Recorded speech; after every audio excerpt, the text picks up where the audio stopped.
What is up, everybody? Welcome back to the Devy YouTube channel. Every Monday, we go over Devy risers and fallers of the college football world. Guys that are just kind of stock up, stock down, either for a general season or that week that they played. So we're going to get into four guys that are kind of rising up boards, and we're going to be kind of diving into Dane Brugler's athletic big board. He did a top 50 list. It's really good. He's the gold standard when it talks to player evaluation. And so we're going to have some guys on his list that we've also talked about here on this channel for a little bit and why they're rising and why he thinks they're rising as well. And then we're also going to go through a faller out there that we hope will transfer and give some transfer destinations that I think the player could use. So after the intro, hit that like and subscribe button, and we'll be diving into all of these guys.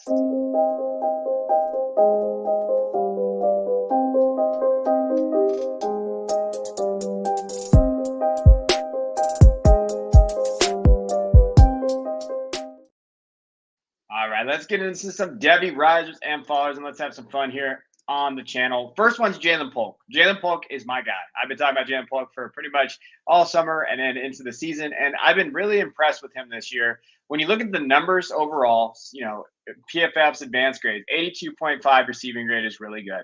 Only 2 drops on the year. And when you're looking at the targets, 70 targets. That's how many targets he's got. Not bad for 2 drops when you're thinking of where it's at. I think the interesting splits for him is that he's also out wide in slot, right? So when we're thinking of him as not just being that out wide guy now, we're also talking about his wide percentage being pretty close to, even. So when you're thinking of versatility at 6'2", 205, I think he can play both roles, right? He's not that traditional X. I don't necessarily think he's a traditional slot, but I do think that teams can look at him and say, hey, I love this kid. I think he can fit this, right? And I think that's why he did jump into the top 50 big board. And I think Polk is one of those guys that we could be talking about being a big riser of this class. I know a lot of guys like him. I know a lot of guys like Jalen Polk out there, including, when you're going through like the Prospects to Pros podcast, they talk about him a lot. The Ringer, I know that they've had some areas where they're saying, hey, Washington, man, the receiving crew is really good. It's not just a Dunze and Jalen McMillan. Jalen Polk is right there,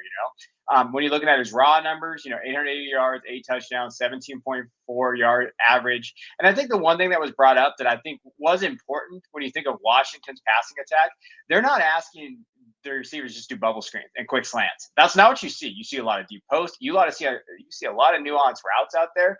That goes a long way when we're trying to project what he can be at the next level. So Polk is running those things. So got to give a shout out to Jalen Polk in this most recent game. He had 5 catches, 52 yards, and a touchdown. And kind of a down game for the receivers. Rushing, USC couldn't stop Washington rushing attack. That's why. But he has looked very, very good this season.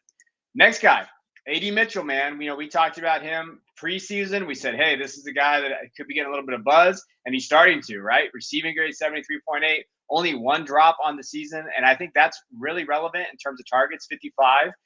His wide percentage is 79%, so he is an out wide guy, right? That's really where he's going to kind of make his presence felt at 6'4", 215. That's what you're talking about. ADOT is really what sets him apart a little bit at 15.5. Early in the year it was around 24.3.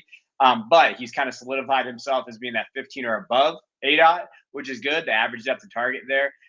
When you're looking at just overall what he's been able to do, 37 receptions, 576 yards, 8 touchdowns through this season. He's been up and down a little bit when we're talking about numbers wise, but against Kansas State, 8 catches, 149 yards and touchdown. Absolutely phenomenal against Kansas State. And really what I set him apart, I wrote about him in my big board. You know what he does well is just being able to create separation at the catch point. I think he does a really good job of being that deep threat, but he is quick enough and he has the speed to kind of be that next level guy. So A.D. Mitchell is one of those guys you got to keep an eye on. I think he is definitely kind of rising up the boards. I really like him, and I think that he can kind of set that tone as that next guy. Now, Ladd McConkey is a guy we're going to just mention here, and I know some people are going to kind of roll their eyes with Ladd and some people won't. But you know what? I really like this kid. And he jumped in the Dane Brugler's top 50 big board, and you have to love that. He has 5 games under his belt right now, 22 catches for 342 yards and a touchdown. And last year, again, he had the production, right? And the thing about him, his receiving grade's 80.5, drops is only 1. The weird thing about him, you would expect Ladd to kind of be that slot guy, right? Kind of create separation, and just catch it out of the slot. That's his thing. To me, he's actually out wide 75% of the time. So that's not necessarily the game that what we perceive it as and what it actually is kind of different. I think that's fun because I do think that he can be versatile. I think he can do both, right? Like you've seen his slot percentage kind of go up throughout the last few weeks.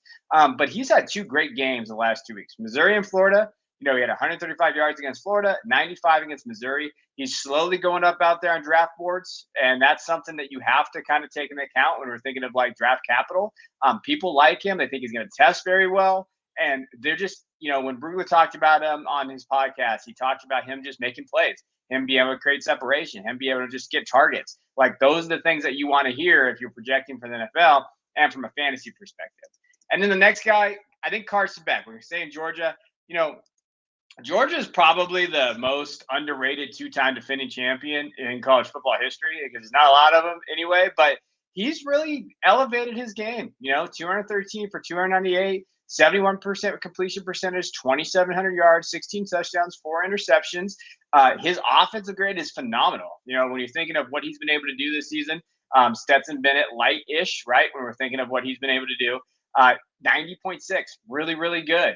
Big time throw percentage hasn't been there. So I think the one thing that you have to understand about Carson Beck is that he has big time throw percentage and his ability to make those big time throws. That's important. Okay, that's important there. And you're going to have to see that. Now, he only has 1.5% turnover worthy play. So the biggest thing is for the turnover worthy play, I think he really plays within the offense. That's good, right? He's going to play within the offense, and he's shown that. He's gotten better too. Over the last 2 games against Florida and Missouri, he hasn't thrown a turnover. I thought his percentage has been good. He's made the right reads and all of those things that you'd like to see there. His offensive grade under pressure hasn't been amazing. 64.3. I mean, it's not bad. It could be better. His completion percentage under pressure is not good. So I think the one thing, if you're going to talk about that you want to see him improve on, is that completion percentage under pressure. But overall, you have to give a shout out to Carson Beck because Carson Beck has been really, really good this year. They've talked about him maybe being the 2025 guy, quarterback, 1 or 2. All right, they've kind of moved him up. They're talking about if he comes back, because he is eligible this year, that 25 class is wide open. So if the 25 class is wide open, Beck could kind of slam that down the door right there, kind of like the Kool-Aid man, and say, hey, I'm here to stay. Now, as far as my faller, so if we're going to get into like who's falling out there and who's a guy that I thought was alive, I'm going to take the L on this one. It's Bo Collins from Clemson. I was always a big fan of Bo. I still am a fan of Bo, but he just hasn't been good this year, right? 64.3 receiving grade, not great. 5 drops, which is huge. You can't drop the ball that many times. You have to be more consistent. He has not done that very well. He's had some bad drops as well. Had a couple against like NC State, Notre Dame that he shouldn't have had. He's an out wide guy, but he hasn't been able to show that speed off. And I don't know if it's the offense. I was looking for big things in this new offense, and Riley's offense hasn't come to fruition for him. His ADOT's been bad, as opposed to high school where he was a phenomenal deep threat guy, right? He was great. And that's the thing. Like in high school, he was one of the best deep threats in the country. Then he goes to Clemson, and this offense just hasn't done him any favors. Just not great. Now, the numbers have been better this year, as you can see, 445 yards, career high, but that's not good enough for Bo, and especially with what the prospect that he was. So that's just one of those things with Bo Collins.